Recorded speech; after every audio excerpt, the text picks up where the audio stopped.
الحمد لله وكفى وسلام على عباده الذين اصطفى خصوصا على سيد الرسل وخاتم الأنبياء وعلى آله وأصحابه الأتقياء الأزكياء. أما بعد فأعوذ بالله من الشيطان الرجيم. بسم الله الرحمن الرحيم.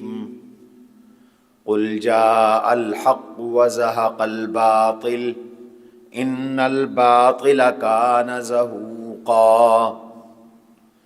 وقال تبارك وتعالى في موضع آخر: ملعونين أينما ثقفوا أخذوا وقتلوا تقتيلا. وقال تبارك وتعالى في موضع آخر: وإن نكثوا أيمانهم من بعد عهدهم وطعنوا في دينكم فقاتلوا أئمة الكفر لا أيمان لهم لعلهم يهتدون. وقال تبارك وتعالى: إذا جاءك المؤمنات يبايعنك على ألا يشركن بالله شيئا ولا يسرقن ولا يزنين ولا يقتلن أولادهن ولا يأتين ببهتان يفترينه بين أيديهن وأرجلهن ولا يعصينك في معروف. وقال رسول الله صلى الله عليه وسلم: يا معشر قريش إن الله قد أذهب عنكم نخوة الجاهلية والتعزم بالآباء. كلكم من آدم وآدم من تراب. يا أيها الناس إنا خلقناكم من ذكر وأنثى وجعلناكم شعوبا وقبائل لتعارفوا إن أكرمكم عند الله أتقاكم. وقال رسول الله صلى الله عليه وسلم: إن الله حرم مكة يوم خلق السماوات والأرض. صدق الله وصدق رسوله النبي الكريم ونحن على ذلك لمن الشاهدين والشاكرين والحمد لله رب العالمين. اللهم صل على محمد وعلى آل محمد كما صليت على إبراهيم وعلى آل إبراهيم إنك حميد مجيد. اللهم بارك على محمد وعلى آل محمد كما باركت على إبراهيم وعلى آل إبراهيم إنك حميد مجيد. اللهم صل وسلم وبارك على سيدنا ومولانا محمد وعلى آل سيدنا ومولانا محمد كما تحب وترضى عدد ما تحب وترضى. أستغفر الله ربي من كل ذنب وأتوب إليه. أستغفر الله ربي من كل ذنب وأتوب إليه. أستغفر الله الذي لا إله إلا هو الحي القيوم وأتوب إليه. سامعین محترم، عزیزان مکرم، ہمارے سلسلہ وار سیرت النبی صلی اللہ علیہ وسلم کے بیان میں بات فتح مکہ تک پہنچی تھی. ہم فتح مکہ کے اسباب، حالات اور واقعات گزشتہ دو بیانوں میں آپ کے سامنے عرض کر چکے ہیں۔ بات یہاں تک پہنچی تھی کہ جناب رسول اللہ صلی اللہ علیہ وسلم بیت اللہ میں تشریف لائے۔ آپ جب بیت اللہ میں داخل ہوئے تو بیت اللہ میں بیت اللہ کی دیواروں کے ساتھ 360 بت نصب تھے۔ مشرکین مکہ ان بتوں کی پوجا کرتے تھے۔ ظلم یہ کہ اللہ کے گھر میں اللہ کے ساتھ شرک کرتے تھے۔ میرے آقا نے بیت اللہ میں فاتح بن کر داخل ہوتے ہی پہلا کام یہ کیا کہ آپ نے بت توڑے۔ آپ نے بت توڑے، آپ بت شکن بنے۔ پھر بیت اللہ کا طواف فرمایا۔ آپ جب مکہ میں داخل ہوئے تھے فتح مکہ کے لیے، لڑائی اور جہاد کے لیے داخل ہوئے تھے، اس لیے آپ بغیر احرام کے داخل ہوئے تھے، اور ویسے مکہ میں بغیر احرام کے داخل ہونا جائز نہیں ہے۔ جو بھی مکہ میں داخل ہو وہ یا حج کے احرام سے آئے یا عمرے کے احرام سے آئے۔ یہ اس جگہ کا تقدس اور حرمت کا تقاضا ہے۔ بغیر احرام کے داخلہ ممنوع ہے مکہ۔ رحمت عالم صلی اللہ علیہ وسلم چونکہ جہاد کے لیے آئے تھے، اور جہاد میں، جنگ میں تو ممنوعات احرام میں جو چیزیں منع ہوتی ہیں ان کا ارتکاب لازم آتا ہے، وہ کام کرنے پڑتے ہیں۔ اس لیے یہ سفر آپ نے بغیر احرام کے فرمایا۔ یہی وجہ ہے جب آپ مکہ میں داخل ہوئے تو آپ نے سیاہ رنگ کا عمامہ مبارک پہنا ہوا تھا، کالے رنگ کی پگڑی پہنی ہوئی تھی۔ صحابہ فرماتے ہیں اس کا شملہ 2 کندھوں کے درمیان آپ نے ڈالا ہوا تھا، اور اللہ کے نبی صلی اللہ علیہ وسلم جب بیت اللہ میں تشریف لائے تو آپ اسلحہ پہن کے تشریف لائے، جنگی ٹوپی پہن کے تشریف لائے، خود پہن کے تشریف لائے، اور جناب رسول اللہ صلی اللہ تعالی علیہ وسلم نے اونٹنی پہ سوار ہو کر بیت اللہ کا طواف فرمایا، بت توڑوائے، بت توڑے، چھڑی ہاتھ میں تھی، آپ نیچے بیٹھ جاؤ بیٹا، چھڑی ہاتھ میں تھی، اور آپ بت کی طرف اشارہ کرتے تھے اور پڑھتے تھے جاء الحق وزهق الباطل ان الباطل كان زهوقا۔ جاء الحق وزهق الباطل، حق آ گیا، باطل مٹ گیا۔ ان الباطل كان زهوقا، باطل تو ہے ہی مٹنے کے لیے۔ یہ فرماتے بت خود بخود زمین بوس ہو جاتا۔ میرے نبی کے سامنے بت بھی ٹوٹ گئے۔ یہی وجہ ہے کہ جب رسول اللہ صلی اللہ علیہ وسلم کا مکہ مکرمہ میں داخلہ ہوا تو روایات میں آتا ہے شیطان کی چیخ نکل گئی، رو پڑا شیطان۔ شیطان کی ذریت، اس کی نسلیں، اس کی اولادیں شیطان کے ارد گرد جمع ہو گئی، اور شیطان زور سے رویا اور کہنے لگا، کیا کہنے لگا؟ ایسو ان تردو امت محمد الی الشرک صلی اللہ علیہ وسلم۔ میرے بچوں، اب تم نا امید ہو جاؤ اس بات سے کہ تم محمد کی امت کو مرتد کر سکو گے، دوبارہ مشرک بنا سکو گے۔ اب اللہ کے نبی کی اتنی محنت ہو گئی، اب اس امت میں اجتماعی طور پر ارتداد نہیں آئے گا، اجتماعی طور پر یہ امت مشرک نہیں بنے گی۔ شیطان رویا، چیخا، چلایا، اور بعض روایات میں آتا ہے جب حضور مکہ میں داخل ہوئے تو اس نے حضور علیہ الصلوۃ والسلام کے منہ مبارک میں، آپ علیہ السلام کے منہ مبارک میں اس ظالم نے آگ کا شعلہ پھینکا، آگ کا شعلہ، چنگاری حضور کی طرف پھینکی شیطان نے، تو فوراً جبریل امین تشریف لائے۔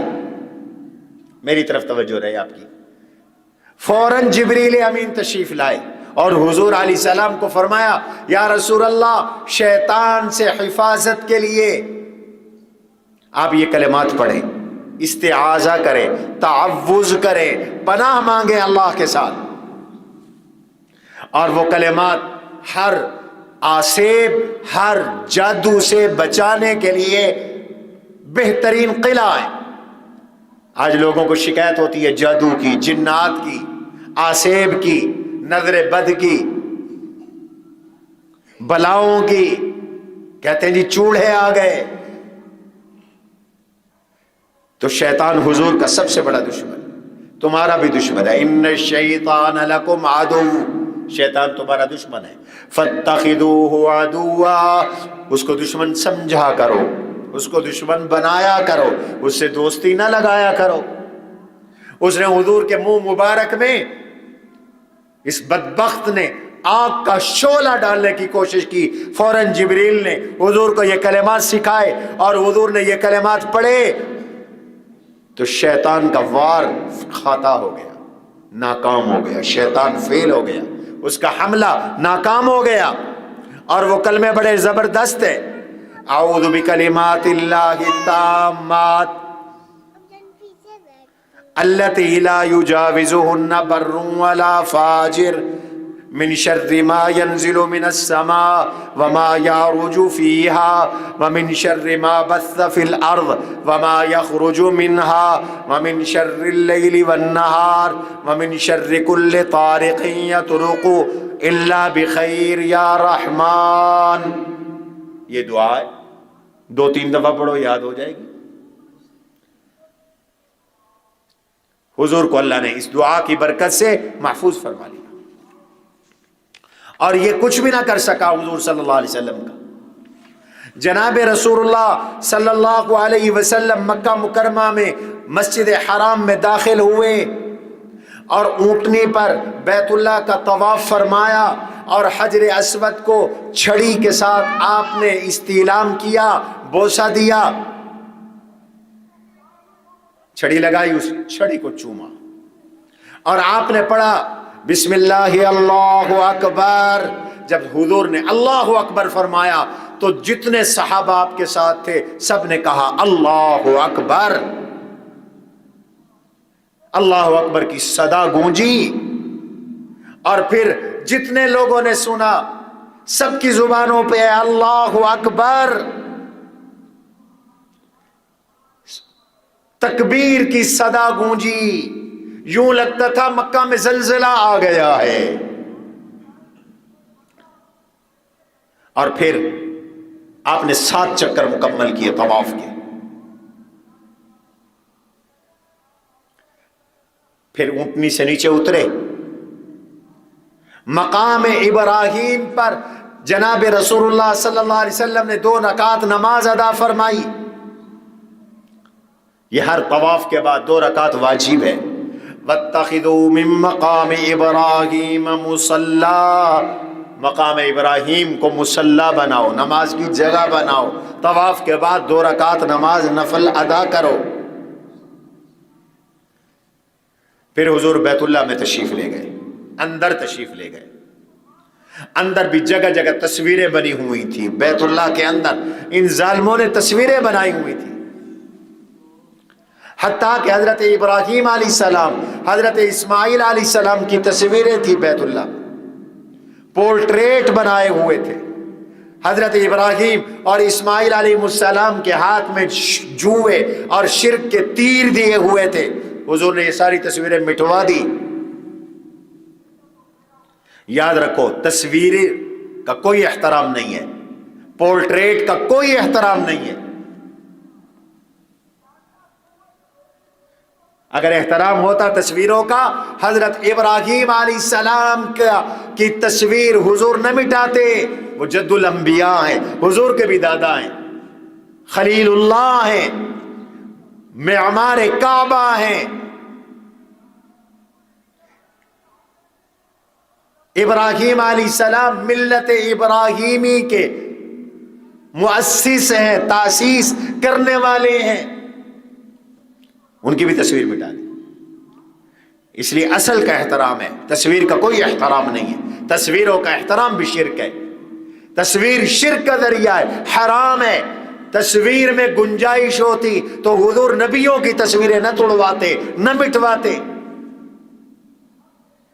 آج لوگ پیروں کی تصویریں، بزرگوں کی تصویریں، علماء کی تصویریں بیٹھکوں میں لگائے پھرتے ہیں، ڈرائنگ روموں میں لگاتے ہیں، دفاتر میں لگاتے ہیں. یہ کوئی اسلامی طریقہ نہیں، یہ کوئی بزرگوں سے محبت نہیں. اگر یہ احترام اور محبت ہوتا تو حضور علیہ السلام نبیوں کی تصویریں نہ مٹاتے، ابراہیم اور اسماعیل علیہ السلام کی تصویریں نہ مٹاتے. آپ نے مٹوائی یہ تصویریں. تصویر پرست بھی نہ بنو، بت پرست بھی نہ بنو، شخصیت پرست بھی نہ بنو، نظریہ پرست بنو، لیکن شخصیات کا احترام کرو. یہ بھی معنی نہیں ہے کہ جی ہم شخصیت پرست نہیں ہیں تو بزرگوں کی توہین اور تنقید شروع کر دو.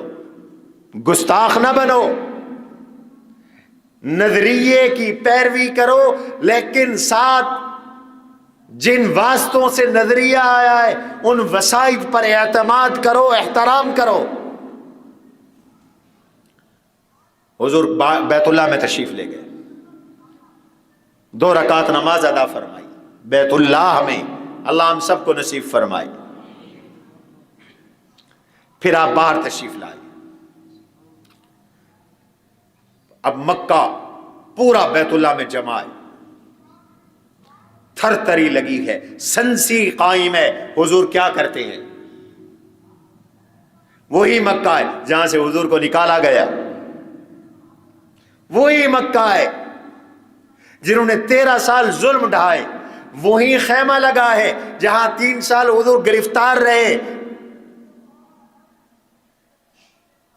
منزلنا غدن انشاء اللہ بنی کنانہ حیث تقاسموا علی الکفر.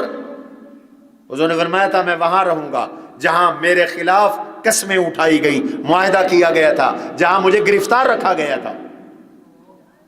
حضور باہر تشریف لائے، مجمع موجود ہے، سب منتظر ہے آج کیا فیصلہ ہوتا ہے.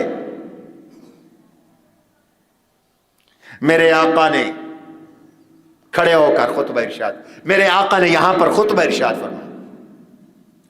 سب سے پہلے تو اللہ کی حمد کی، کبریائی بیان. لا الہ الا اللہ وحدہ نصر عبدہ وہدم الاحزاب وحدہ. لا الہ الا اللہ، اللہ کے سوا کوئی معبود نہیں. نصر عبدہ، اللہ نے اپنے بندے کی، محمد عربی صلی اللہ علیہ وسلم کی مدد فرمائی اور ان سب کو شکست فاش دی. آج مکہ کو فتح فرمایا. اللہ کا وعدہ پورا ہو گیا. اللہ نے وعدہ کیا تھا جب حضور جا رہے تھے، ان الذی فرض علیک القرآن لرادک الی معاد. جو رب نے آپ پر قرآن اتارا وہ آپ کو مکہ میں واپس لائے گا. حضور مکہ میں واپس آ چکے. پھر آپ نے فرمایا یا معاشر قریش، او قریشیو، ان اللہ قد اذهب عنکم نخوۃ الجاہلیہ والتعظم بالآباء کلکم من آدم وآدم من تراب. قریشیو تم بڑے متکبر، تمہارے اندر بڑا غرور تھا، نخوت تھی. آج اللہ نے تمہارے تکبر کو، تمہاری نخوت کو خاک میں ملا دیا. ٹوٹ گیا تمہارا تکبر.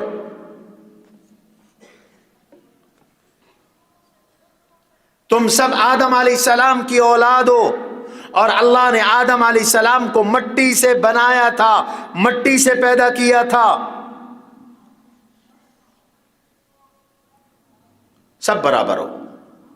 کسی عربی کو اجمی پر، اجمی کو عربی پر، کالے کو گورے پر، گورے کو کالے پر، کسی سرخ کو سفید پر اور سفید کو سرخ پر کوئی فضیلت نہیں. فضیلت ہے تو اعمال تقوی کی بنیاد پر ہے. ان اکرمکم عند اللہ اتقاکم.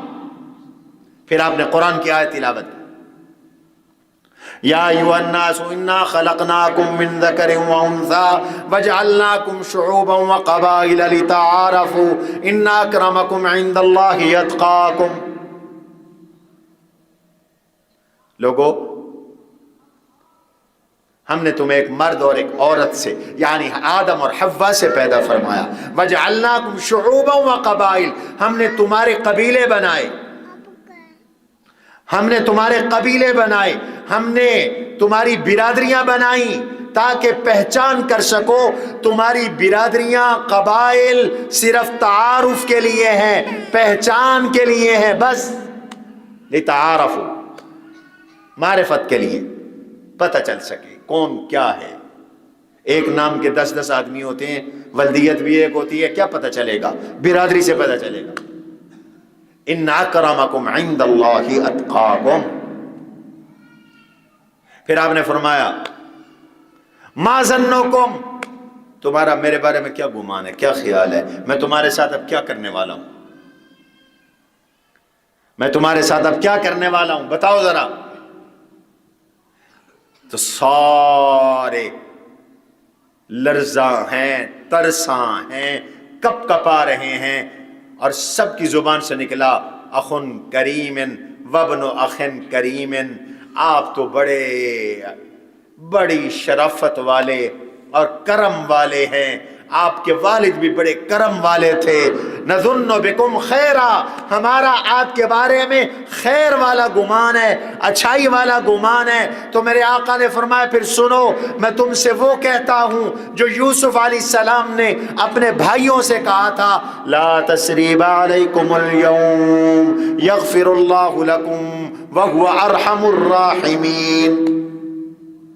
لا تثریب علیکم اليوم، تم پر کوئی مواخذہ نہیں ہے، تم سے کوئی پکڑ نہیں ہوگی. یغفر اللہ لکم، اللہ تعالیٰ تمہیں معاف کر دے، اور وہ ارحم الراحمین ہے.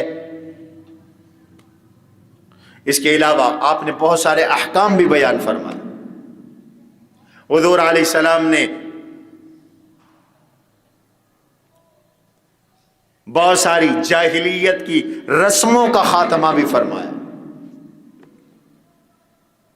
جناب رسول اللہ صلی اللہ علیہ وسلم نے عام معافی کا اعلان فرما دیا. اذهبوا انتم الطلقاء، جاؤ تم سارے کے سارے آزاد ہو، جاؤ تم سب کے سب کو رہا کیا جاتا ہے، جاؤ. حضرت علی رضی اللہ عنہ سے فرمایا علی ذرا بیٹھ جاؤ. حضرت علی بیٹھ گئے. حضور اوپر چڑھے حضرت علی کے کندھے پہ پاؤں رکھ کر تاکہ اوپر رکھے ہوئے بت توڑے. بت کو توڑیں. حضرت علی کمزور تھے، وزن نہ اٹھا سکے. یہ کمال تو ابو بکر کا تھا کہ ہجرت کی رات حضور کا وزن بھی اٹھایا اور پہاڑ کی چڑھائی بھی چڑھی. حضور اتر گئے.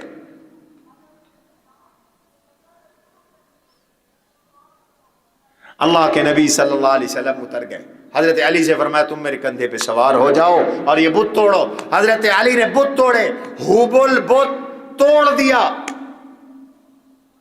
یہ وہ بت تھا جس کا جناب ابو سفیان نے احد میں نعرہ لگایا تھا جب عارضی وقتی ظاہری شکست ہوئی تھی مسلمانوں کو.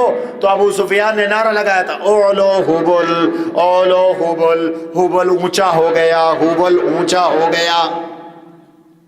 حضرت عمر نے جواب دیا تھا اللہ اعلی و اجل، اللہ سب سے بلند ہیں، اللہ سب سے بالا ہیں. گویا اس نے کہا تھا ہبل زندہ باد. حضرت عمر نے فرمایا تھا اللہ اکبر. وہ ہبل ٹوٹ گیا. حضرت علی نے ابو سفیان سے فرمایا ابو سفیان تو نے احد میں نعرہ لگایا تھا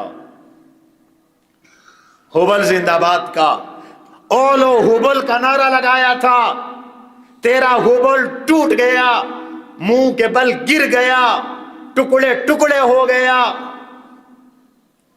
ابو سفیان کہنے لگے میں جانتا ہوں محمد کا خدا اور محمد کا الہ اور محمد کا رب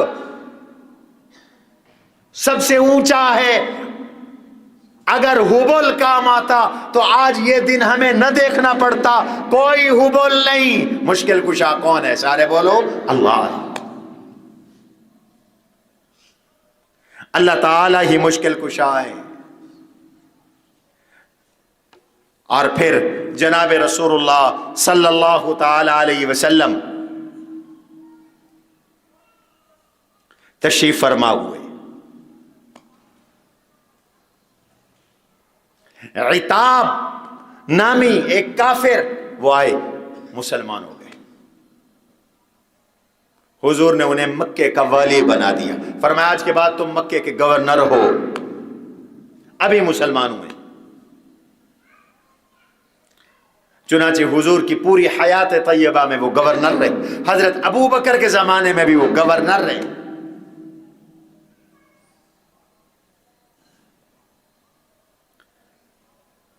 حضرت ابو بکر کے والد جن کا نام ابو قحافہ تھا، ابو قحافہ وہ بھی آج مسلمان ہوئے. جب حضور مکہ میں داخل ہوئے انہوں نے اپنی ایک بیٹی سے کہا مجھے پہاڑ پر جبل ابی قبیس پہ لے جا. پہاڑ پہ چڑھ گئے. کہا آپ دیکھ ذرا، یہ نابینے ہو گئے تھے. دیکھا تو اس نے بتایا بابا یہاں تو کالا جھنڈا ہے اور جھنڈے ہی جھنڈے ہیں اور حضور علیہ الصلوۃ والسلام کے صحابہ کے سر ہی سر نظر آ رہے ہیں. تھوڑی دیر کے بعد پھر پوچھا. انہوں نے کہا لوگ منتشر ہو گئے ہیں. کہا مجھے لے چلو. گھر آئے. یہیں بیٹھو آرام سے بات کرنے دو. اور اللہ کے نبی علیہ الصلوۃ والسلام کے پاس جانے کا ارادہ فرمایا مجھے لے چلو، مجھے حضور کے پاس لے چلو. حضرت ابو بکر کے والد نہایت ضعیف، نہایت بوڑھے. حضرت ابو بکر ان کا ہاتھ پکڑ کر حرم کعبہ میں حضور کے پاس لائے. حضور نے انہیں دیکھا. فرمایا ابو بکر بوڑھے بابے کو کیوں لائے ہو؟ مجھے بتاتے میں ان کے گھر میں جاتا، تم کیوں لے آئے ہو؟ ابو بکر نے فرمایا نہیں یا رسول اللہ، یہ میرے بابے کا حق بنتا تھا، ان کے ذمہ بنتا تھا کہ یہ آپ کی خدمت میں حاضر ہو. حضور کے ادب کا تقاضا، یہ آپ کی خدمت میں حاضر ہوں. اور پھر یہ مسلمان ہو گئے. انہوں نے اسلام قبول کیا. ان کے بال داڑھی سب سفید. حضور نے فرمایا ابو بکر اپنے بابا کی سفیدی کو بدل دو، خضاب لگا دو، لیکن سیاہ خضاب نہ لگانا. کالا رنگ کرنا مرد کے لیے منع ہے. داڑھی پر ہو یا بالوں پر ہو، بالکل سیاہی منع ہے.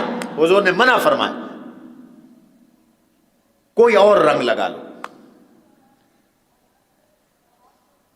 ملتا جلتا رنگ لگا لو، بالکل سیاہ نہ ہو. چنانچہ اسلام میں سب سے پہلے خطاب حضرت ابو بکر صدیق رضی اللہ تعالی عنہ کے والد کو لگایا گیا. حضرت ابو بکر صدیق بھی خطاب لگاتے تھے. آخر عمر سرخ رنگ لگا سکتے ہو، براؤن رنگ لگا سکتے ہو، اس کی اجازت نہیں ہے۔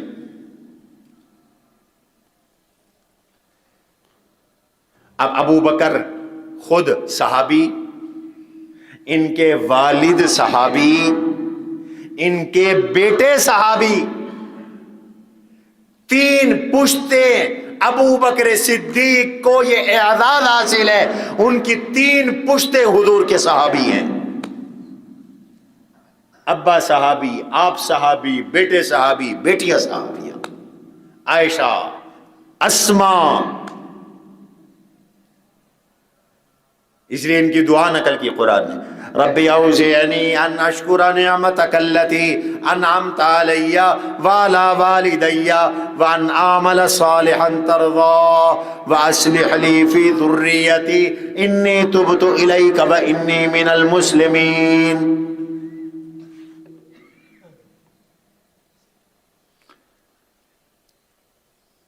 اتنے میں ظہر کا وقت ہو گیا، صبح کا وقت حضور داخل ہوئے تھے مکہ میں، 17 رمضان المبارک، ظہر کا وقت ہو گیا۔ حضور علیہ الصلوۃ والسلام نے ارشاد فرمایا، بلال کعبے کی دیوار پر چھت پہ چڑھ کر آذان دو۔ حبشے کا کالا بلال جو مکہ میں غلام تھے، ان کو آذان کے لیے کعبے کی چھت پہ چڑھا دیا تاکہ دور دور تک اللہ کی توحید کی، اللہ کی کبریائی کی، حضور کی نبوت کی، رسالت کی، نماز کی، دعوت کی آواز جائے، اور جو مشرکین جل رہے ہیں، بھن رہے ہیں، ان کے غصے میں اور اضافہ ہو جائے۔ ابو بکر صدیق، حضرت بلال چڑھ گئے کعبے کی چھت پر۔ آئے ہائے، نبی کی غلامی میں اللہ نے کیا مقام رکھا ہے کہ کعبہ نیچے ہو گیا ہے، حبشے کا کالا بلال کعبے سے بھی اوپر چلا گیا ہے، کعبے سے بھی اوپر چلے گئے۔ یہ حضور کی غلامی کا نتیجہ ہے۔ حبشے کا کالا بلال، موٹے ہونٹ،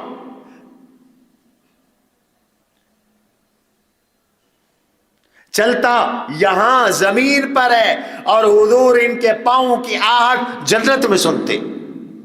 حضور جب معراج پہ تشریف لے گئے، واپس آئے، فرمایا بلال ماذا عمل عملتا، تو کون سا عمل کرتا ہے؟ سمعت دف نعلیک فی الجنہ، میں نے تیرے پاؤں کی آہٹوں کو جنت میں سنا ہے۔ کہنے لگے یا رسول اللہ، اور تو میرا کوئی عمل مجھے یاد نہیں ہے، بس اتنا یاد ہے جب بے وضو ہوتا ہوں تو فوراً وضو کرتا ہوں، یعنی باوضو رہتا ہوں، اور جب بھی وضو کرتا ہوں 2 رکعت نفل ادا کرتا ہوں، یعنی ہر وضو پر تحیۃ الوضو پڑھ لیا کرتا ہوں۔ حضور نے فرمایا بس بس بس، تیرا یہی عمل ہے جس کی وجہ سے تو چلتا مکہ کی زمین پہ ہے، اور تیرے پاؤں کی آہٹ اللہ نے مجھے جنت میں سنوائی۔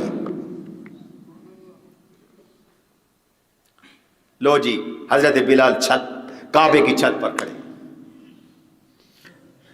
کچھ مشرکین تو بھاگ گئے تھے، کچھ مشرکین پہاڑوں کی چوٹیوں پر تھے، اور کچھ لوگ کعبے کے صحن میں موجود تھے۔ ابو سفیان رضی اللہ عنہ کعبے کے صحن میں تھے۔ ابو سفیان رضی اللہ تعالیٰ عنہ کے ساتھ عتاب، یہ بھی کعبے کے صحن میں تھے۔ خالد، یہ بھی کعبے کے صحن میں تھے۔ عتاب اور خالد کے والد فوت ہو چکے تھے۔ حارث، یہ بھی کعبے کے صحن میں تھے۔ حضرت بلال نے اذان دی، اللہ اکبر اللہ اکبر اللہ اکبر اللہ اکبر، اشہد ان لا الہ الا اللہ اشہد ان لا الہ الا اللہ اشہد ان محمد الرسول اللہ، یہ اذان دی الی آخری۔ تو یہ 2 بندے عتاب اور خالد ابھی مسلمان نہیں ہوئے تھے۔ عتاب اور خالد کہنے لگے شکر ہے ہمارا باپ اس وقت سے پہلے مر چکا کہ یہ آواز حبشی کی، کالے کی، غلام کی، کعبے کی چھت پر چڑھ کر اس کے کانوں میں نہیں گئی، وہ پہلے مر چکا ہے۔ حارث نے کہا لو کنت اعلم انہ محق لاتبعتہ، اگر میرے علم میں ہوتا کہ یہ حق ہے تو میں مان لیتا۔ ابو سفیان نے کہا میں تو کوئی بات نہیں کرتا، مجھے خطرہ ہے اس بات کا کہ یہ جو کنکریاں ہیں بیت اللہ کے سین میں پڑی ہوئی کنکریاں حضور کو میری باتیں بتا دیں گی، میں خاموش ہوں۔ اتنے میں اللہ نے جبریل کو بھیجا، جبریل نے حضور کو آ کر ان کی گفتگو بتا دی۔ آپ نے بلا لیا، اوے کیا باتیں کر رہے تھے تم، ذرا بتاؤ نا، عتاب، خالد، حارث، ابو سفیان، ذرا بتاؤ تم کیا گفتگو کر رہے تھے، کیا محاورہ تھا، کیا تمہارا مکالمہ تھا، کیا تمہاری گفتگو تھی، تم نے کیا کہا، تم نے یہ نہیں کہا۔ تو جب حضور نے فرمایا کہ عتاب و خالد تم نے یہ نہیں کہا کہ شکر ہے ہمارا باپ مر چکا اور اس کے کانوں میں یہ آواز نہیں گئی، اور حارث تم نے یہ نہیں کہا لو کنت اعلم انہ محق لاتبعتہ، اور ابو سفیان تم نے یہ نہیں کہا۔ جب یہ کہا اللہ کے نبی علیہ السلام نے تو عتاب اور خالد فوراً کہنے لگے ہمیں یقین ہو گیا آپ اللہ کے نبی ہیں، اشہد ان لا الہ الا اللہ واشہد ان محمدا عبدہ ورسولہ، کلمہ پڑھا اور مسلمان ہو گئے۔ انا میں عتاب تو مسلمان ہو گئے، میں تمہیں گورنر مکہ بنا رہا ہوں، اس لیے وہ گورنر مکہ بنا دیے گئے۔ حضرت بلال نے اذان کہی، حضرت بلال اذان دے رہے تھے، مکہ کے ارد گرد کے کچھ بچے وہ جمع ہو کر اذان کی نقل کر رہے تھے، جیسے بچوں کی عادت ہوتی ہے، گھروں میں بھی بچے اذان کی نقل کرتے ہیں۔ ان میں ابو محذورہ نامی ایک بچے تھے، 10-11 سال کی عمر کے، یہ بچے تھے اور انہوں نے ان کی آواز حضور نے سن لی، آپ نے ان کو بلایا، پکڑ کے لاؤ اس بچے کو، ابھی مسلمان نہیں ہوئے تھے، آپ نے میں اذان سناؤ، تم نقل کر رہے تھے سناؤ اذان۔ یہ ذرا ہچکچا رہے تھے، حضور نے فرمایا نہیں سناؤ تم اذان، انہوں نے اذان سنائی، اللہ اکبر اللہ اکبر اللہ اکبر اللہ اکبر۔ اب اگلے جو شہادتین ہیں یہ تو ان کے عقیدے کے خلاف تھے، اشہد ان لا الہ الا اللہ، توحید کی گواہی ہے، توحید کو یہ مانتے نہیں تھے، اشہد ان محمد الرسول اللہ، رسالت کی گواہی ہے، رسالت کو مانتے نہیں تھے۔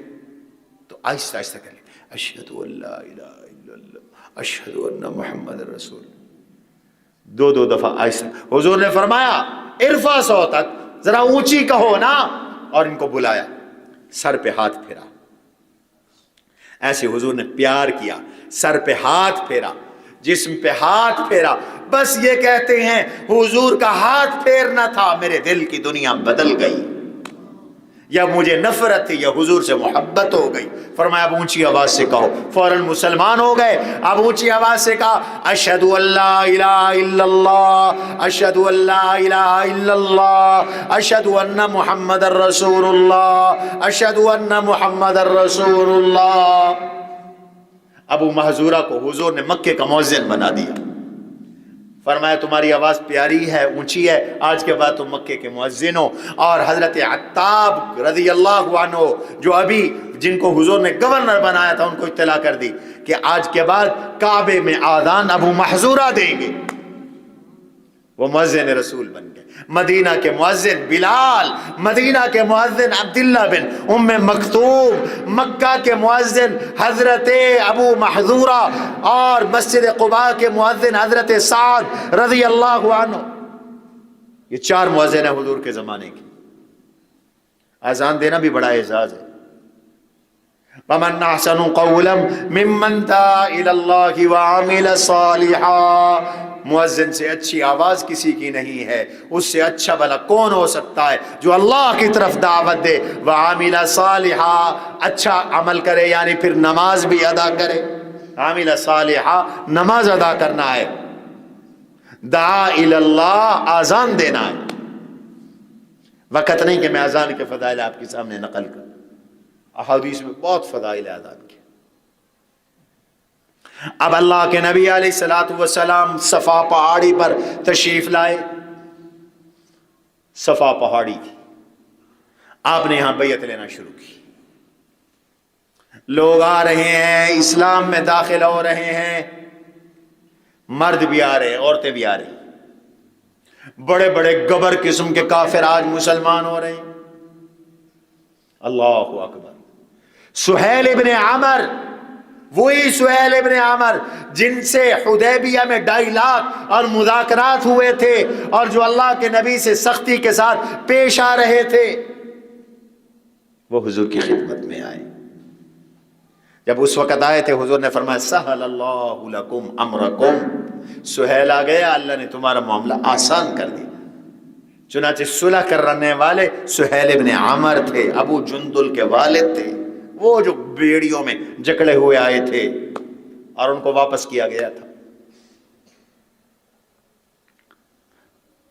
انہوں نے بھی کلمہ پڑھ لیا۔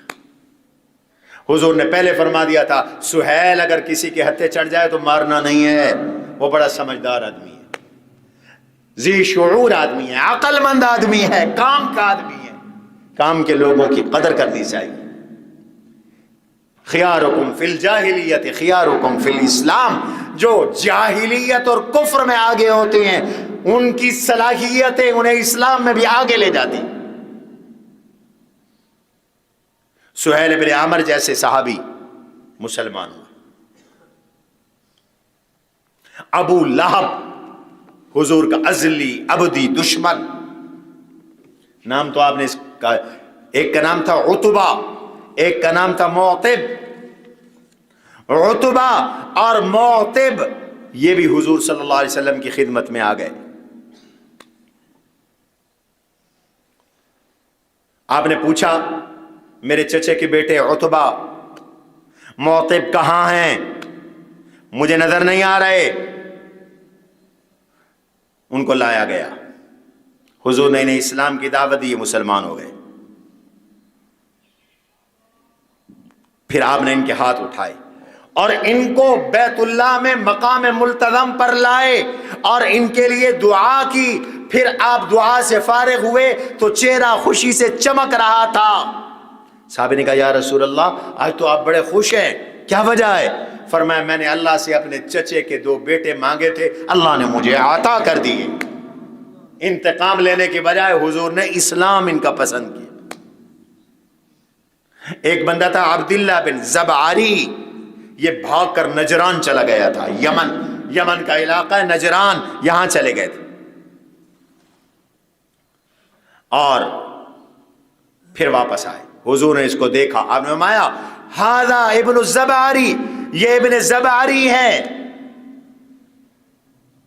اس کے تو چہرے میں مجھے اسلام کا نور نظر آ رہا ہے۔ یہ کھڑا ہوا اور اس نے کہا اشہد ان لا الہ الا اللہ واشہد انک عبدہ ورسولہ الحمدللہ الذی ہدانی للاسلام، مسلمان ہو گیا۔ امیر معاویہ رضی اللہ عنہ، ابو سفیان کے بیٹے، اسلام تو لائے تھے، صلح حدیبیہ کے بعد اسلام چھپایا ہوا تھا، آج حضور کی خدمت میں آ کر اسلام کا اظہار کر دیا۔ عکرمہ بن ابی جہل، ابو جہل کے بیٹے، وہ نکل گئے مکہ سے۔ حضور کا ازلی ابدی دشمن ابو جہل قتل ہوا، مردود ہوا۔ اس کو جب دیکھا کہ حضور مکہ میں آ گئے، نکل گئے، جدہ پہنچے، جدہ سے کشتی میں بیٹھے اور کشتی میں بیٹھ کر یمن جا رہے تھے۔ میں مکہ وطن ہی چھوڑ جاتا ہوں، یمن جا رہے تھے۔ ادھر سے ان کی بیوی، اس کا نام ام حکم تھا، ابو جہل کی بہو، حضور کی خدمت میں، یا رسول اللہ مجھے بھی معافی مل سکتی؟ آپ نے میں نے تجھے معاف کیا۔ اس نے کلمہ پڑھا، یا رسول اللہ میرے شوہر کو بھی امان مل سکتی ہے، وہ بھاگ گیا ہے، میں اس کو ڈھونڈ کے لے آؤں؟ فرمایا اس کو بھی معافی ملے گی، اس کے لیے بھی امان ہے۔ یہ اپنے غلام کے ساتھ جدہ روانہ ہوئی، اپنے شوہر کو ڈھونڈے۔ اکیلی عورت، آج بھی مکہ سے جدہ کا جو سفر ہے، جنہوں نے عمرہ کیا ہے دیکھا، آج بھی ویرانہ ہے، پہاڑ ہی پہاڑ ہے۔ اب تو موٹر وے ہے، اس زمانے میں کہاں سڑکیں تھی؟ راستے میں اس نے ہاتھ اٹھایا ان کی عزت پر، دست درازی کی کوشش کی، بدکاری کی کوشش کی، زنا کی کوشش کی۔ عرب میں نجابت تھی، بعض خاندانوں میں بڑی شرافت تھی، انہوں نے انکار کر دیا۔ اس خاتون نے، ابھی مسلمان ہوئی ہے، مسلمان ایسی عزت دار عورت ہوتی ہے، انکار کر دیا، اور اگلے قبیلے میں گئی، ان کو جا کے کہا یہ میرا غلام ہے، میری عزت لوٹنا چاہتا ہے۔ انہوں نے اس کو پکڑ کے باندھ دیا، اس کو بندھوا دیا، اکیلی چلی گئی جدے، پورٹ پہ گئی، ساحل سمندر پہ گئی، ادھر کشتی بھنور میں پھنس گئی۔ یمن جا رہے تھے اکرمہ، کشتی بھنور میں پھنس گئی۔ جب کشتی بھنور میں پھنسی تو اکرمہ کہنے لگے یا لات یا عزا، لات مجھے بچا لے، عزا مجھے بچا لے۔ تم بھی کہتے ہو نا میری کشتی پار لگا دینا، میری کشتی پار لگا دینا، اللہ کو چھوڑ کر دوسروں کا نام لیتے ہیں۔ اس نے بھی اللہ کا نام چھوڑ کر لات اور عزا کو پکارا، میری کشتی پار لگا دے۔ اے مولا علی، اے شیر خدا، میری کشتی پار لگا دینا، میری کشتی پار لگا دینا۔ سنو کشتیاں کون پار لگاتا ہے؟ بہاول حق تے بیڑا دھک، پتہ نہیں کہاں کہاں سے بنا کے لے آئے، عقیدے خراب ہو گئے لوگوں کے۔ کشتی والوں نے کہا کوئی لات عزا نہیں بچا سکتا، ایسے مشکل مرحلے میں تو اللہ کے سوا کوئی بچانے والا نہیں ہے۔ بتاؤ بیڑا پار لگانے والا کون ہے؟ مکہ کے مشرک بھی آگے پیچھے شرک کرتے تھے، لیکن جب کشتی پھنس جاتی تھی، قرآن کہتا ہے اس وقت یہ کہتے تھے اب اللہ کے سوا کوئی نہیں بچائے گا۔ جب کشتی پھنستی تھی تو کہتے تھے دعو اللہ مخلصین لہ الدین، اب خالص اللہ کو پکارتے تھے، اور کہتے تھے لئن انجیتنا من هذه لنکونن من الشاکرین، میری بیڑی تو نے پار لگا دی تو میں تیرا شکر گزار بندہ بن جاؤں گا۔ قرآن نے شکوہ کیا فلما نجاہم الی البر، اللہ جب خشکی کی طرف نجات دیتے ہیں پھر یہ ظالم شرک کرتے ہیں، پھر غیر اللہ کو پکارتے ہیں۔ انہوں نے کہا لات عزا نہیں بچا سکتے۔ میں نے دل میں سوچا لات نے ہمیں نہ بدر میں بچایا، نہ لات نے فتح مکہ میں بچایا، نہ لات نے عزا میں بچایا، آج تک تو لات نے بچایا کوئی نہیں، عزا نے بچایا کوئی نہیں، میں اس لات اور اس عزا کے پیچھے پڑا ہوا ہوں۔ یا اللہ تیرا میرا معاہدہ ہو گیا، اگر تو مجھے بچا لے تو پھر میں تیرا، تو میرا، میں تیرے نبی کا اور تیرے نبی کی توجہ میرے لیے۔ بس اللہ سے یہ معاہدہ کر لیا، کشتی پار لگ گئی، واپس آ گئے۔ آگے تو بیوی کھڑی تھی، نے کہا تو کیسے، نے کہا تو کہاں جا رہا ہے، تو جانتی نہ جانتا نہیں، جئتک من اوصل الناس وابر الناس واحسن الناس خلقا او کما قال، میں اس محمد عربی کا کلمہ پڑھ کے آئی ہوں جو ساری دنیا میں سب سے زیادہ نیکی والے ہیں، صلہ رحمی کرنے والے ہیں، اعلیٰ اخلاق والے ہیں۔ نے کہا میں ابو جہل کا بیٹا ہوں، ساری زندگی بھاگا ہوں۔ انہوں نے کہا تو نہیں بھاگ سکتا، وہ مجھے کیسے قبول کریں گے؟ کہا تو پریشان نہ ہو، میں تیرے لیے امان لے کے آئی ہوں، میں امان لے کے آئی ہوں تیرے لیے۔ کہا اچھا چل میرے ساتھ، زبردستی گھسیٹا اور جدہ سے مکہ لائی۔ بیوی تھی، یاد رکھو شوہر کافر ہو، بیوی مسلمان ہو، نکاح ٹوٹ جاتا ہے، یاد رکھیں، عورتیں یاد رکھیں مسئلہ کسی کا شوہر قادیانی ہو جائے، عیسائی ہو جائے، یہودی ہو جائے، ہندو ہو جائے، سکھ ہو جائے، کچھ ہو جائے، نکاح ختم، اگلے لمحے نکاح ٹوٹ جاتا ہے۔ اس نے بیوی سے صحبت کا ارادہ کیا، اصرار کیا، لڑتا رہا، کہا نہیں میں تجھ پہ حرام ہوں جب تک تو کلمہ نہیں پڑھے گا۔ اس کو کہتے ہیں عفت، اس کو کہتے ہیں پاک دامنی، اس کو کہتے ہیں حیا، اس کو کہتے ہیں شرم۔ انکار کر دیا، ابھی تو کافر ہے، میں مسلمان ہوں۔ لا ہن حل لکم ولا ہم یحلون لکم، کافر تمہارے لیے حلال نہیں، وہ ان کے لیے حلال نہیں۔ لا تنکحوا المشرکات حتی یؤمننا، کسی مشرک عورت سے نکاح نہ کرو جب تک کہ وہ توحید پرست نہ بن جائے، موحدہ نہ بن جائے، مشرکہ سے نکاح نہ کرو۔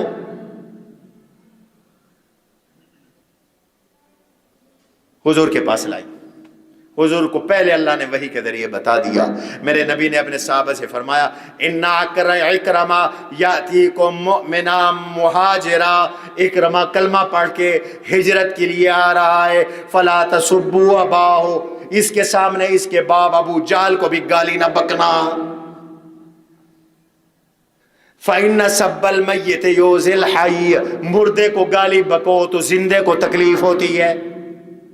تم تو اپنے مسلمان دادے کو معاف نہیں کرتے، دادے کو بھونکتے ہیں، مردہ دادے کو، مردہ باپ کو، مردہ چچے کو، مردہ رشتہ داروں کو بک بک کرتے۔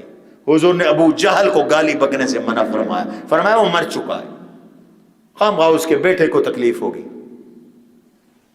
ام حکم آئی یا رسول اللہ اکرم آیا، حضور استقبال کے لیے کھڑے ہو، واہ میرے نبی کے اخلاق، آج چاہتے تو چن چن کے بدلہ لیتے، انتقام لیتے، ایک ایک بد اخلاقی بد سلوکی قتل کا بدلہ دیتے، قتل عام کرتے، لیکن یہ تو میرے نبی کے اخلاق ہے۔ دوسری طرف آج دیکھو ان اسرائیلی ڈھونڈوں کو، درندوں کو، ان کمینوں کو، ان امریکیوں کو، ان کتوں کی نسل کو جو انسانی حقوق کی بات کرتے ہیں اور 12,000 بچے ذبح کر چکے، روز انسانیت کا قتل عام کر رہے ہیں۔ امریکہ نے ایسا میزائل تیار کیا جس میں چھریاں ہیں، بارود نہیں ہے، چھریاں ہیں، بڑی بڑی چھریاں ہیں، تیز دھار، وہ جب میزائل مارتے ہیں تو کوئی آواز نہیں آتی، بس چھریاں پھیلتی ہیں اور لوگوں کو کاٹ دیتی ہیں، چیر دیتی ہیں۔ آج صبح ان بدبختوں نے وہ میزائل پھینکنا شروع کر دیے، انسانیت شرما رہی ہے، اور تم داغ ہو، بدنما داغ انسانیت کے چہرے پر، تمہیں کس نے انسان کہا ہے؟ رب کعبہ کی قسم تم درندوں سے بدتر ہو، تم بدتر ہو، تمہارے حامی بدتر ہیں۔ اللہ تمہیں ذلیل کرے گا، رسوا کرے گا، جیسے تم افغانستان میں ذلیل اور رسوا ہوئے، انشاءاللہ فلسطین میں بھی ذلیل اور رسوا ہو کر رہو گے، کہو انشاءاللہ۔ قتل عام ہو رہا ہے وہاں، اور منافقوں کے منہ بند ہیں، بول نہیں رہے، تمہارے میڈیا کا منہ بند ہے، یہ منافق دجالی میڈیا جو ایک ہتھنی کے مرنے پر ناچتا ہے، میڈیا آسمان سر پہ اٹھالتا، ہتھنی مر گئی۔ ان ظالموں کو فلسطین میں روزانہ سینکڑوں شہادتوں کی خبر دینے کی توفیق نہیں ہوتی، احتجاج تو دور کی بات ہے، اس لیے کہ ابا امریکہ ناراض نہ ہو جائے۔ تم خوش کرو امریکہ کو، امریکہ کے نوکرو، کل میدان حشر میں ایک عدالت اللہ کی بھی لگنی ہے، اور یہ معصوم بچے، معصوم عورتیں جن کو کیما کیما کیا جا رہا ہے، کاٹا جا رہا ہے، ان کے ہاتھ ہوں گے، اور ان حکمرانوں کے گریبان ہوں گے، ان میڈیا اینکرز کے گریبان ہوں گے، ان سیاستدانوں کے، یہودی ایجنٹوں کے گریبان ہوں گے، اور پوری دنیا کے ان منافق مسلمانوں کے گریبان ہوں گے، اور وہ ان کو جھنجھوڑ کے پوچھیں گی مولا ہم تو مسجد اقصی کی آزادی کے لیے کٹ گئے تھے اور انہوں نے ہماری حمایت کیا، ہماری مخالفت کی تھی، انہوں نے ہماری مخالفت کی تھی۔ ہوش کرو، سچ بولو، حق کہنا سیکھو، اپنے مفادات کو چھوڑو، موت ایک دن آنی ہے۔ اسی فتح مکہ کے موقع پر ایک صحابی نے کہا یا رسول اللہ میری تو منت تھی، مکہ فتح ہو گیا تو میں نماز مسجد اقصی میں ادا کروں گا۔ حضور نے فرمایا جا منت اپنی پوری کر۔ یا رسول اللہ میں ساری زندگی وہی اب نمازیں پڑھوں۔ فرمایا تو ایک دفعہ پڑھ لے تیری منت پوری ہو گئی۔ صحابہ کو مسجد اقصی سے اتنا عشق تھا کہ فتح مکہ کی خوشی میں نماز مسجد اقصی میں ادا کرنے کی منت مانی، نظر مانی۔ آج پورے ملک میں احتجاج ہو رہا ہے، مسجد اقصی کی آزادی، فلسطین، حماس کی حمایت، اور اسرائیل، امریکہ اور امریکہ کے اتحادیوں اور یورپ کے ان انسانی شکل میں موجود درندوں کے خلاف، جن کے ہاتھ خونوں سے رنگین ہے، جن کی تاریخ سیاہ ہے، کالی سیاہ ہے، جو انسانیت کے چہرے پہ بدنما داغ ہیں، یہ انسانیت کے رکھوالے، یہ جمہوریت پسند، یہ انسانی حقوق کے نعرے لگانے والے، یہ ہم مسلمانوں کو انسان نہیں سمجھتے، جانور نہیں سمجھتے۔ جانوروں کو بھی کچھ حقوق ہیں، فلسطینی کے بچوں کے کوئی حقوق نہیں، ان عورتوں کے کوئی حقوق نہیں۔ تو پھر انتظار کرو انشاءاللہ، جیسے افغانستان میں میرے رب نے اپنی قدرت دکھائی، فلسطین میں بھی اللہ کی قدرت ظاہر ہوگی اور تم ذلیل ہوگے، رسوائی تمہارے نصیب میں آئے گی، اور ہم انشاءاللہ مسجد اقصی زندگی رہی انشاءاللہ مسجد اقصی نماز ادا کریں گے۔ کہو انشاءاللہ، نیت تو رکھو۔ تیسرا حرم ہے، اکرمہ بن ابی جہل آ گئے، حضور نے کھڑے ہو کے استقبال کیا، چادر گر گئی حضور کی۔ فرمایا سنا اکرمہ؟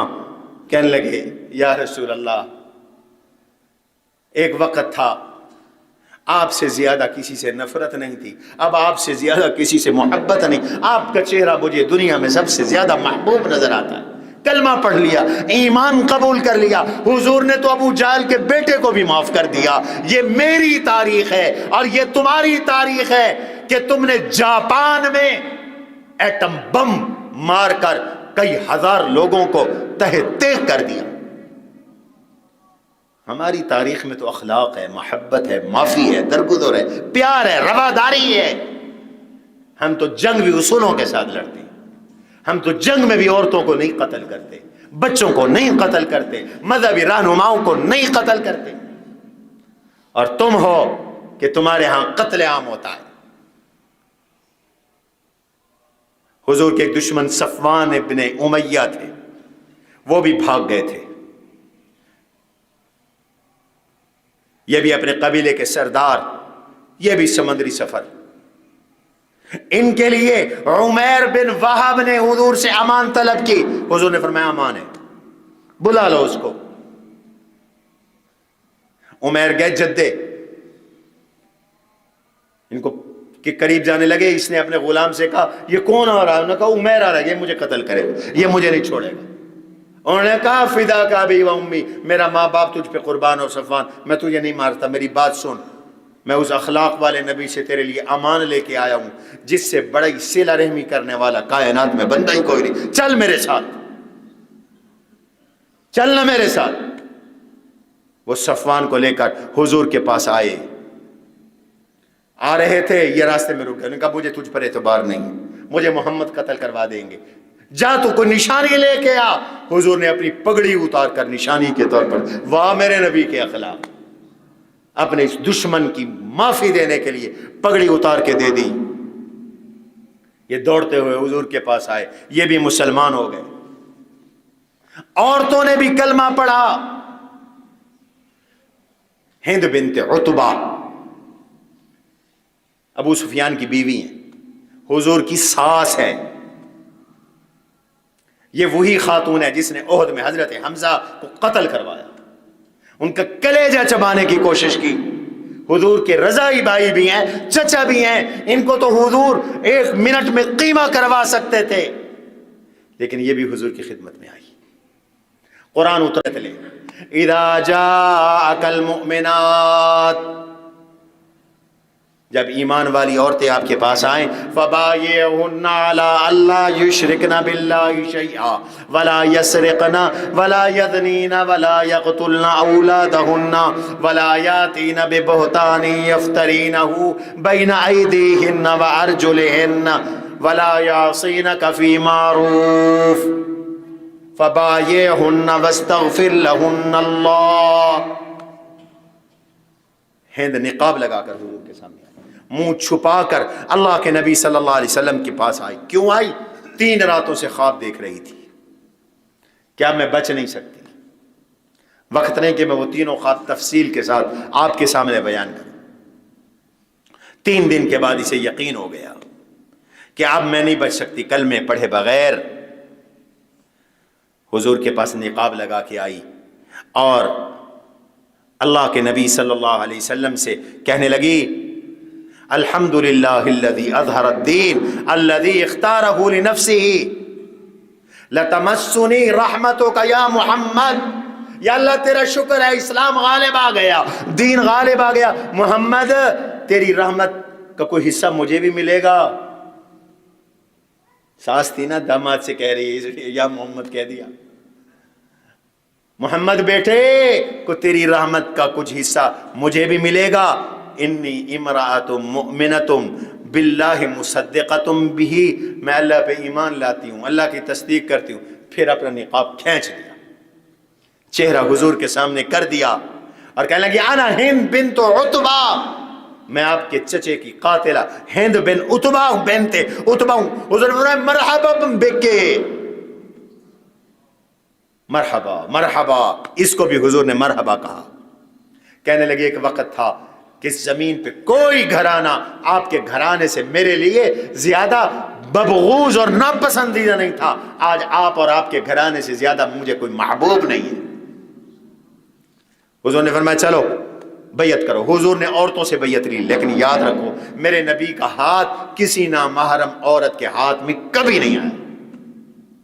ما مس ید رسول اللہ صلی اللہ علیہ وسلم ید امرات قط, حضور کے ہاتھ نے کسی عورت کے ہاتھ کو ہاتھ نہیں لگایا. عورتوں سے کیسے بیعت لیتے تھے؟ زبانی, یا پیالے میں پانی رکھ کر اس میں ہاتھ ڈبو دیتے. عورتوں سے کہتے تم بھی اس میں ہاتھ ڈبو کر میرے ساتھ کلمے پڑھ لو, بس تمہاری بیعت ہو جائے گی.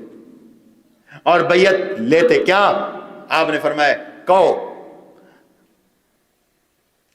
الا اللہ یشرکن باللہ شیئا, ہم شرک نہیں کریں گے. ہندا نے کہا اللہ کے سوا کوئی معبود ہوتا تو ہمیں بچا نہ لیتا. ہم نے دیکھ لیا اللہ کے سوا کوئی معبود نہیں, کوئی مشکل کشا نہیں. نے کہا اچھا کہو ولا یسرقنا, عہد کرو چوری نہیں کرو گی. کہنے لگے یا رسول اللہ ایک بات ٹھہر جائیں, میں وعدہ سچا کرتی ہوں, لیکن پہلے مجھے مسئلہ بتا دے. ان ابا سفیان رجل شحیح, میرا شوہر ابو سفیان بخیل آدمی ہے, وہ مجھے خرچہ نہیں دیتا, میرے بچے کا خرچہ نہیں دیتا, میں کیا کروں؟ چوری نہ کروں تو کیا کروں؟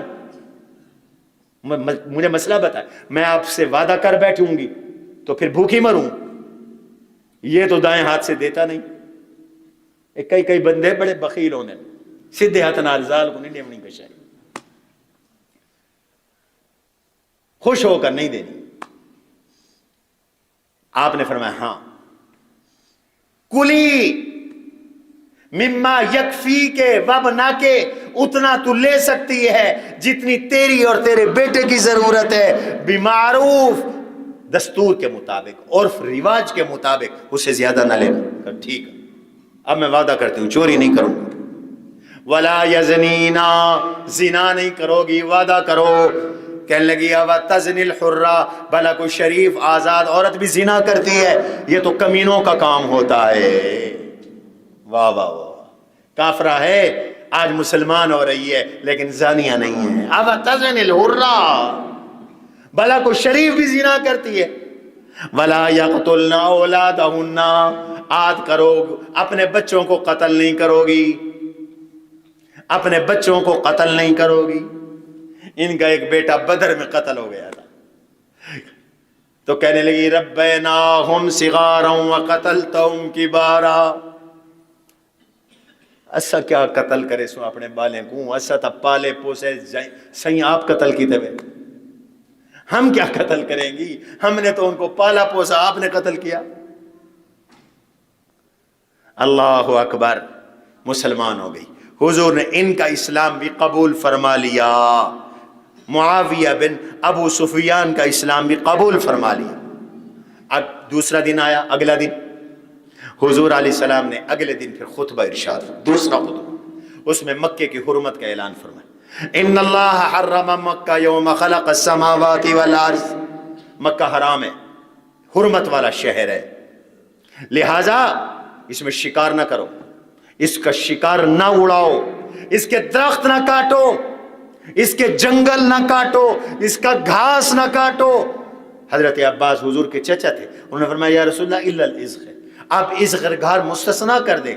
فإنها لقیوننا ولقبورنا، یہ ہمارے لوہاروں کی بٹیوں میں کام آتا ہے، ہم قبروں کے اندر ڈالتے ہیں، لحد پر، اوپر ڈالنا ثابت نہیں ہے، ہم لحد میں ڈالتے ہیں.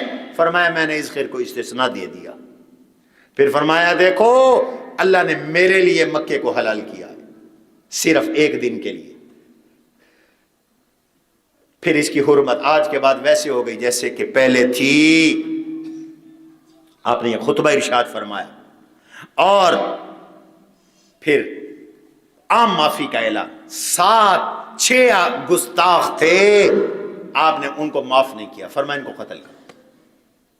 ایک ان میں تھا عبداللہ بن خطل، یہ مسلمان ہوا، حضور نے ایک لشکر میں بھیجا، ایک غلام اس کے ساتھ بھیجا، اس نے اس سے کہا کھانا بنا، اس سے دیر ہو گئی، یہ نیند سے اٹھا دوپہر کو، کھانا تیار نہیں تھا، اس نے اس کو قتل کر دیا. مرتد ہو کر مکے چلا گیا، مکہ میں باندیاں خرید لی اور ماں باندیاں خرید کر کے حضور کے خلاف شعر پڑھواتا تھا، حضور کی حجب کرواتا تھا. میرے آقا نے فرمایا اس کو قتل کرو، یہ کعبے کے غلاف کے ساتھ لٹکا ہوا ہو تو بھی قتل کرو. اس کے 3 جرم ہے، ایک قتل ناحق، دوسرا مرتد ہونا، تیسرا حضور کی توہین، گستاخی، حجب کرنا، گستاخ رسول کی معافی نہیں. اس کے علاوہ جتنوں کو آپ نے قتل کیا سب گستاخ رسول. 2 اس کی باندیاں تھیں، وہ گانا گاتی تھی اور حضور کی توہین کرتی تھی. شراب کی مجلس رکھتی تھی، لوگ شراب پیتے تھے اور یہ گانا گاتی تھی. دونوں ان کو گستاخی رسول کے بدلے میں قتل کیا گیا. ایک سارا تھی، یہ بھی باندھی تھی، یہ بھی حضور کی توہین میں اشعار پڑھتی تھی، حجب کرتی تھی، اس کو بھی قتل کروایا حضور. ایک حویرث نامی آدمی تھا، یہ بھی حضور کی توہین کرتا تھا، اس کو بھی قتل کروایا. ایک اور بندہ، اس کو بھی آپ نے قتل کروایا. فرمایا اس کو معافی نہیں ہے. بس حضور 19 دن مکہ میں رہے، مکہ فتح کر کے. پھر آپ نے بڑے بڑے بت کدے گرائے. 27 رمضان المبارک کو، میرے 25 رمضان المبارک کو آپ نے خالد ابن ولید کو بھیجا، وہ جو عزا خدا لوگوں نے بنا رکھا ہے جاؤ اس کو قتل کرو. وہ مکہ سے فاصلے پر تھا. حضرت خالد ابن ولید رضی اللہ عنہ تشریف لے گئے، وہاں اس کا مجاور تھا، عزا کا مجاور بیٹھا ہوا تھا. تو وہاں سے ایک عورت نکلی، حضرت خالد ابن ولید نے اس کی گردن اڑا دی اور پھر عزا بت کو توڑ دیا، پاش پاش کر دیا. لو جی یہ خدا بھی گیا، جھوٹے خدا حضور نے سارے توڑوا دیے. پھر آپ صلی اللہ علیہ وسلم نے سوا نامی بت گرانے کے لیے حضرت عامر ابن عاص رضی اللہ عنہ کو بھیجا. یہ وہاں گئے سوا کے پاس تو مجاور کہنے لگے ہوئے ہوئے ہوئے سائیں کو تو کائنا مار سکسے سائیں تھے نا یہ بڑے بابے یہ بابا سوا سائیں تیرے ہاتھ کپیج پوسن تو ہاتھ تچا. میں کہا اچھا. انہوں نے نکالی تلوار, ایک کالی کلہوٹی ننگی عورت نکلی, بال بکھرے ہوئے تھے اور چیخ کر وہ سینہ پیٹنے لگی. اوے کئی کئی کالے سینہ کوٹے دن. یہ سوا بت کی نمائندہ تھی, شیطانلی تھی, جنلی تھی. انہوں نے کہا کھڑ کھڑ کھڑ میں تیرا علاج کرے گا. چلائی تلوار, اس کی گردن اڑا دی اور سوا بت کو ٹکڑے ٹکڑے کر دی, پاش پاش کر دیا. ایک بڑا خدا ان کا منات تھا. 26 رمضان کو حضور نے حضرت سعد ابن زید کو بھیجا, مشلل ایک جگہ ہے وہاں پر. اس کو بھی آپ نے جا کر منات کو بھی توڑ دیا, قتل کر دیا. بس 19 دن حضور رہے. اب انصار کو یہ خطرہ پڑ گیا کہ حضور کا شہر فتح ہو گیا ہے, پتہ نہیں حضور واپس جاتے نہیں جاتے, ہمارا کیا بنے گا, ہم حضور کے بغیر اب کیسے رہیں گے. لیکن یہاں تو حضور ہے, حضور تو ہے ہی وفا کا نام. حضور کو پتہ چل گیا. آپ صلی اللہ علیہ وسلم نے بولا انصار کو, تم کیا بات کر رہے تھے بتاؤ مجھے. چپ. آپ نے اصرار کیا تو بتایا یا رسول اللہ ہمیں خدشہ لاحق ہو گیا تھا کہ آپ ہمارے ساتھ اب کیا کریں گے. حضور نے فرمایا انصار سنو, میرا جینا بھی تمہارے ساتھ ہے, میرا مرنا بھی تمہارے ساتھ. اب میں مدینے ہی رہوں گا. کچھ صحابہ نے کہا حضرت ہمارے گھر جو کافروں نے چھینے تھے, ایک صحابی نے خطبے میں کھڑے ہو کر گھر مانگا. آج میں ادھر اس کو کان میں کچھ کہا, وہ بیٹھ گیا. بعد میں اسے صحابہ نے پوچھا حضور نے کیا فرمایا. حضور نے فرمایا اللہ کے رستے میں جو چیز دے چکے ہو میں واپس نہیں کروا سکتا. صحابہ سے فرمایا گھر تم اللہ کے رستے میں دے چکے لہذا واپسی نہیں ہوں گے. لو جی مکہ فتح ہو گیا, جس مکہ سے حضور کو نکالا گیا تھا. آج اللہ نے اس مکہ میں اسلام کا پرچم بلند کیا. تب سے لے کر آج تک الحمدللہ مکہ میں اسلام کا پرچم لہرا رہا ہے. سبحان ربک رب العزت عما یصفون والسلام المرسلین والحمدللہ رب العالمین. یہ صدائے فاروقیہ نیا آ گیا ہے.